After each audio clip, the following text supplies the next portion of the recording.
My wife's best friend just showed up at my door and told me something that's going to destroy multiple families. I don't know what to do. This happened literally 2 hours ago, and I'm still processing. I don't even know where to start, but I need to get this out somewhere before I lose my mind. I'm 35M, married to my wife Lauren, 33F, for 9 years, together for 12. We have 2 kids, a daughter who's 7 and a son who's 4. On paper, we're the perfect family. Nice house in the suburbs, good jobs, involved in the kids' schools, the whole thing. Lauren's best friend is a woman named Jess.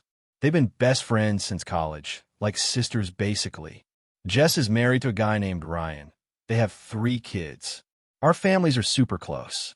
We vacation together, our kids have sleepovers, we do holidays together. Ryan's probably one of my closest friends at this point. We play golf together, watch football, grab beers. Standard guy stuff.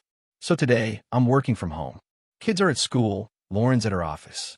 Around 2 p.m., my doorbell rings. It's Jess. She looks terrible, like she's been crying for hours. Eyes all red and puffy, makeup smeared, hair a mess. I immediately think something happened to one of her kids or Ryan. Jess, what's wrong? Are you okay? Is everyone okay? She just starts sobbing. I bring her inside, get her some water, trying to figure out what's happening. She's hyperventilating and can barely talk. Finally, she calms down enough to speak. I have to tell you something, she says. And you're going to hate me. But you deserve to know. My stomach immediately drops. You know that feeling when you just know something bad is coming? Lauren and Ryan are having an affair. I just stared at her. Those 6 words didn't even compute at first. What? Your wife and my husband. They've been sleeping together for over a year. I literally laughed. Not because it was funny, but because it was so absurd. That's insane. You're upset about something and you're not thinking straight dash. I have proof. She cuts me off. She pulls out her phone. Ryan left his iCloud sign on our iPad. I saw messages, photos, everything. She shows me her phone, and I swear to God my heart stopped. Text messages between Ryan and my wife. Hundreds of them. Going back over a year, like Jess said. And they're not ambiguous. They're explicit, talking about meeting up, about hotel rooms, about how they can't wait to see each other, about what they want to do to each other. They're photos. I'm not going to describe them, but yeah, it's them. Together. No question. Keep scrolling, Jess says, crying again. You need to see all of it. The messages are so casual, so frequent. Good morning texts. Throughout the day, check-ins. Late night messages. It's not just sex. They're having a full-blown relationship. One message from 3 months ago, Lauren wrote, I feel bad sometimes. Jess is my best friend, and Derek is your best friend. But then I'm with you, and I forget to feel bad. Ryan's response, I know, but we can't help how we feel. This is bigger than us. I wanted to throw up. There are messages about logistics. When my kids would be at sleepovers at Jess's house, Ryan would sneak out and meet Lauren at a hotel. When her kids were at our house, Lauren would say she was running errands and go to Ryan's house while Jess was at work. They'd been using using our kids, using family time as cover for their affair. Our beach trip last summer, Jess says quietly. Remember when Lauren and Ryan went on that morning run every day? We'd rented a beach house together last July. Lauren and Ryan had started going on these early morning runs. I remember thinking it was nice they were motivating each other to exercise. They weren't running, Jess continues. Ryan would pick her up down the road, and they'd go to this motel about 20 minutes away, every morning for a week, while we were making breakfast with the kids. I put the phone down. I couldn't look at it anymore. How did you find out? I asked. I've suspected for a while, she admits. Little things that didn't add up. Ryan being on his phone constantly, being distant with me, picking fights over nothing. But I convinced myself I was being paranoid. Then last week I borrowed his iPad to look up a recipe and saw the messages syncing. At first I thought there was some mistake. Then I started reading and... She breaks down again. We sat there for probably 20 minutes. Just 2 people whose entire lives just imploded. Eventually I asked the obvious question. Why are you telling me? Why not just confront Ryan yourself? Because you deserve to know, she says. And because I can't do this alone. I have 3 kids. Ryan's the primary breadwinner. If I confront him and he denies it or manipulates me, I needed someone else to know first. I needed you to see the evidence before they have a chance to destroy it or come up with some explanation. Made sense. Awful sense. What are you going to do? I asked. I'm going to divorce him, she said flatly. Already talked to a lawyer this morning. Showed him everything.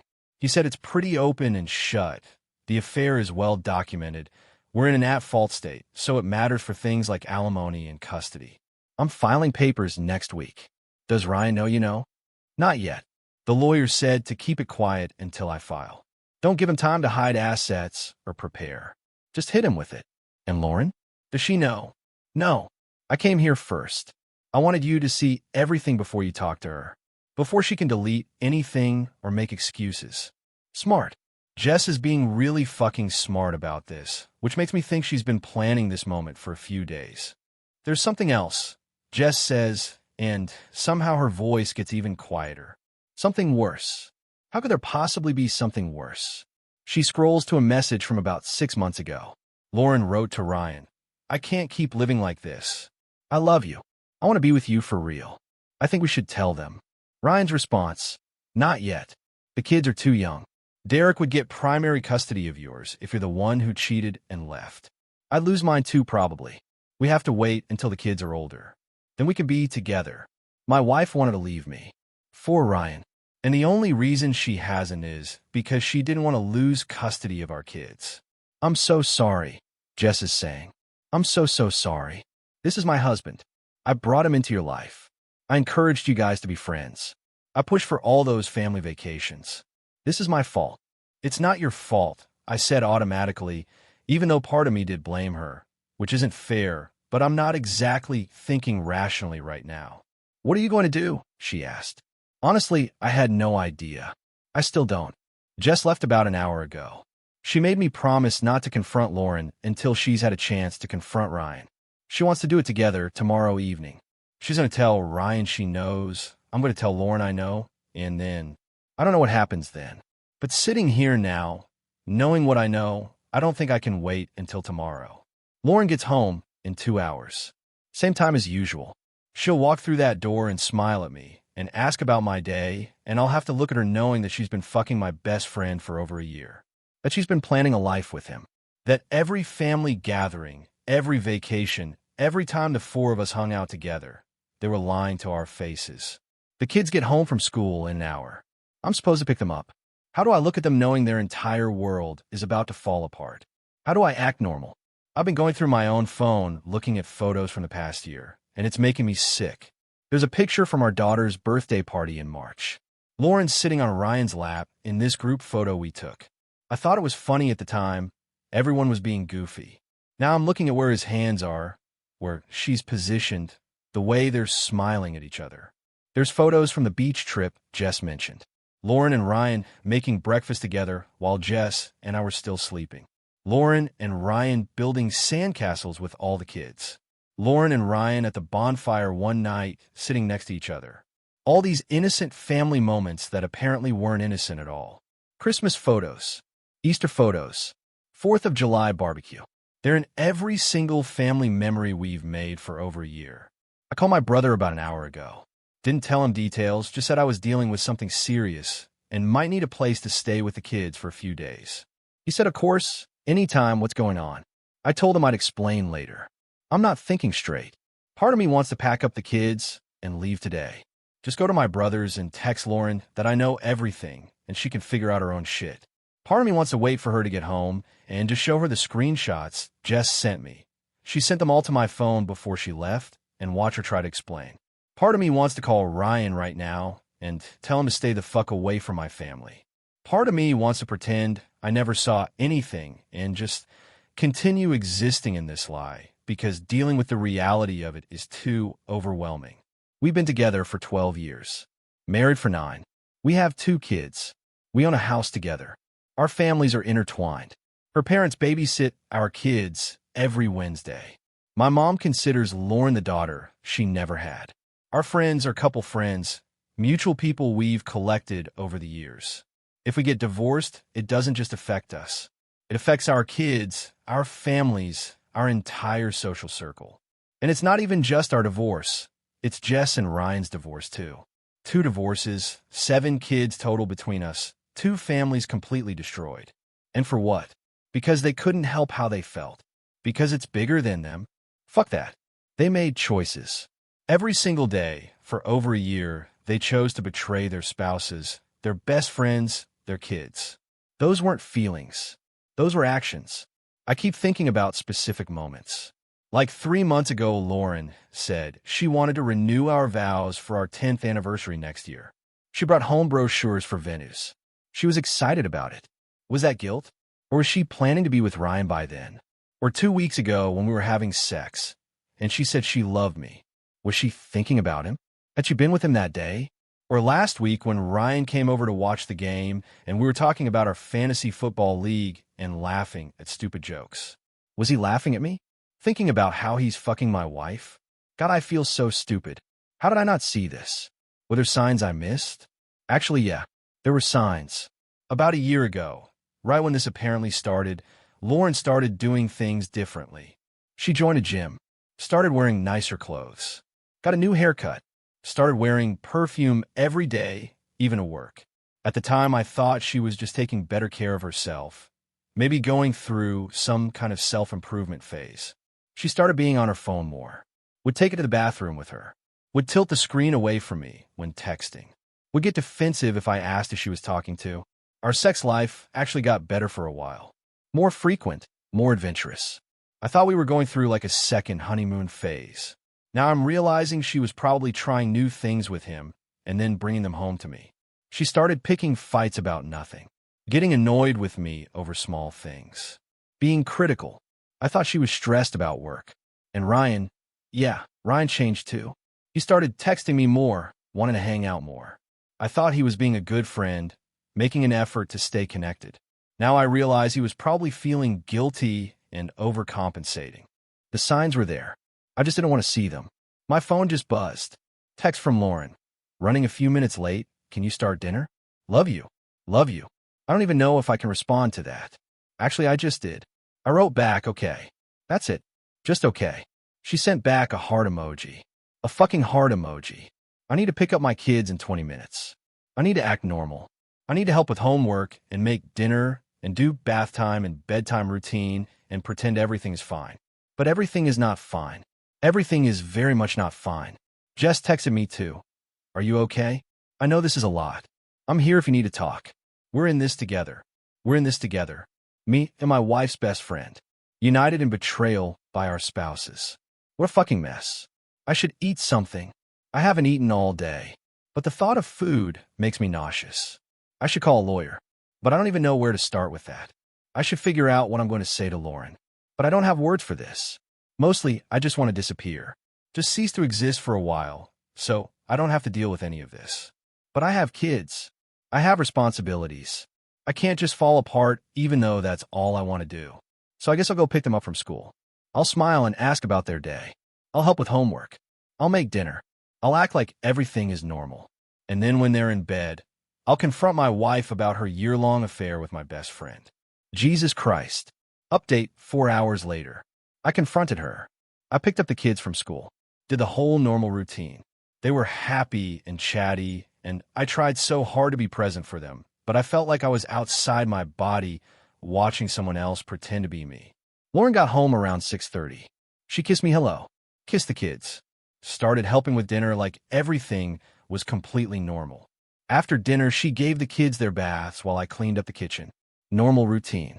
She came downstairs around 8 and said the kids were ready for me to read bedtime stories. I went up and read to both of them. Tucked them in. Told them I loved them. Tried not to cry because they're so innocent and they have no idea what's about to happen to their family. Came back downstairs. Lauren was on the couch with a glass of wine, scrolling through her phone. Probably texting Ryan. Hey, I said, we need to talk. She looked up. Okay, what's up? I just pulled out my phone and opened the screenshots. Handed it to her. She looked confused at first. Then I watched the realization hit her. Her face went white. Derek, I can explain Dash. Don't, I cut her off. Don't insult me by trying to explain this. Where did you get these? Her voice was shaky. Jess came by today. Show me everything. Jess knows. Now she looked panicked. Oh my God. Ryan's going to dash. Ryan's going to what? I asked. Get in trouble? Lose his marriage? Yeah, Lauren. That's what happens when you fuck your best friend's husband. She started crying. It's not what it looks like. It's exactly what it looks like, I said. You've been having an affair with Ryan for over a year. You've used our kids, our families, our friendship as cover. You've lied to me every single day. You wanted to leave me for him. I never said that, she protested. I pulled up that specific message and showed her. Her face crumpled. That was just... I was emotional. I didn't mean it. You meant it enough to text it to him, I said. You meant it enough to plan a future with him. The only reason you're still here is because you didn't want to lose custody of the kids. She was full-on sobbing now. I'm sorry. I'm so sorry. It was a mistake. It just happened, and then I couldn't stop it and dash. It didn't just happen, I said. You made choices. Every single day. Every time you texted him.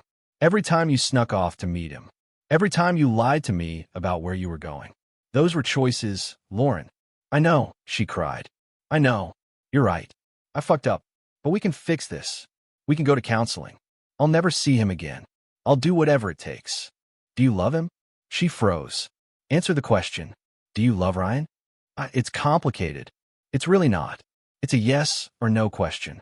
She looked at the floor. I have feelings for him. But I love you too. Not enough, I said. If you loved me enough, this never would have happened.